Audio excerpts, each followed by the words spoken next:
بسم اللہ الرحمن الرحیم۔ السلام علیکم، میں ہوں عبدالقادر اور آپ دیکھ رہے ہیں میرا یوٹیوب چینل۔ آج 12 ربیع الاول ہے اور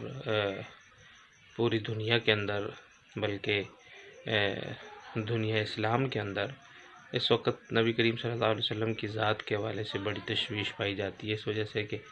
فرانس نے ایک ریاستی طور پر نبی کریم صلی اللہ علیہ وسلم کی ذات اقدس کے بارے میں جس قسم کے گستاخانہ کارٹون ایک ریاستی سطح پر شائع اور جاری کی ہیں۔ یقیناً مسلمانوں کے دل اس سے بے چین اور مضطرب ہیں۔ پوری دنیا کا مسلمان اپنی ہر چیز سے بڑھ کر وہ کوئی اور ہوگا جو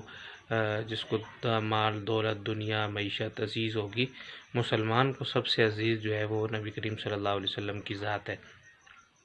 اس وجہ سے نبی کریم صلی اللہ علیہ وسلم کی ذات کے حوالے سے مسلمان متفق ہیں، متحد ہیں کہ آپ علیہ السلام کی ذات کے اوپر ایک حرف بھی گوارا نہیں ہے،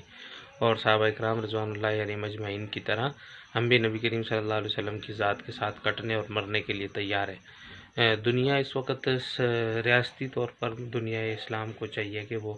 فرانس کے ساتھ اپنا قطع تعلق کرے اور ان کو اپنے سفیروں کو وہاں سے بلا لے اور وہاں کے سفیروں کو ملک بدر کر دے اس وقت تک جب تک ریاست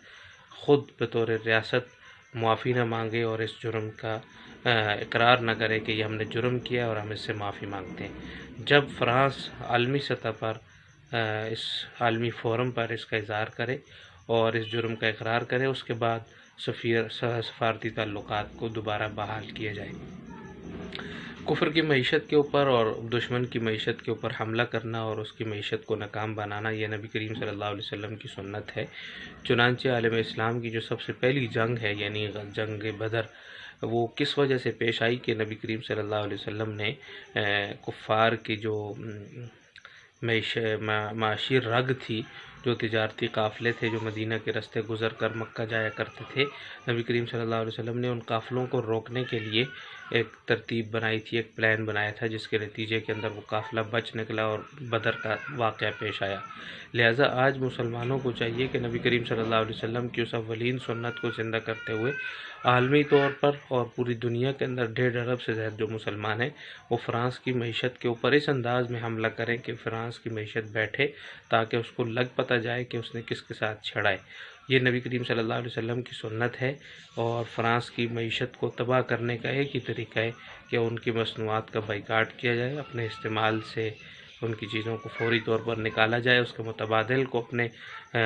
کاروباروں کے اندر جگہ دی جائے اور دکھا کر کے نکالا جائے اور بتایا جائے کہ ہم فرانس کی مصنوعات کو استعمال کرنے کے لیے تیار نہیں ہیں۔ جب فرانس کی مصنوعات کا بائیکاٹ کیا جائے گا تو لا محالہ اس کی معیشت کے اوپر یہ چیز اثر انداز ہوگی، اور معیشت ایک ایسی رگ ہے جو کسی بھی ملک کو کمزور کر سکتی ہے۔ یعنی پاکستان کو اگر آپ دیکھ لیں تو پاکستان کے بہت سارے معاملات ایسے ہیں کہ جن کے اوپر متفق نہیں ہوتی عوام۔ یعنی آپ کہیں کہ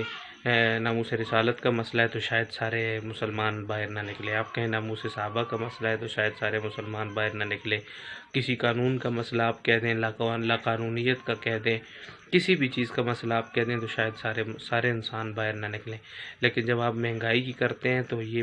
کہ مہنگائی زیادہ ہو گئی ہے، معیشت تباہ ہو گئی ہے، تو ہر زبان کے اوپر یہ جملہ آ جاتا ہے کہ یہ حکومت معاشی طور پر کمزور ہو گئی ہے، ناکام ہو گئی ہے۔ ظاہر ہے جب فرانس کی معیشت بیٹھے گی، آپ اس کی مصنوعات کا بائیکاٹ کریں گے تو لا محالہ ان کو سوچنا پڑے گا کہ ہم جو کچھ کر رہے ہیں یقیناً یہ غلط ہے۔ تو نبی کریم صلی اللہ علیہ وسلم کی سنت کو زندہ کرتے ہوئے فرانس کی مصنوعات کا بائیکاٹ کرنا چاہیے، اور آج 12 ربیع الاول کو ہمیں اسی بات کا تہیہ کرنا چاہیے کہ ہم انشاءاللہ العزیز اس وقت تک فرانسیسی مصنوعات کا استعمال نہیں کریں گے جب تک فرانس اپنے کیے پر سر عام عالمی فورم پر معافی نہیں مانگتا اور اپنے ان چیزوں سے رجوع نہیں کرتا، اس وقت تک ہم اس کا بائیکاٹ کریں گے۔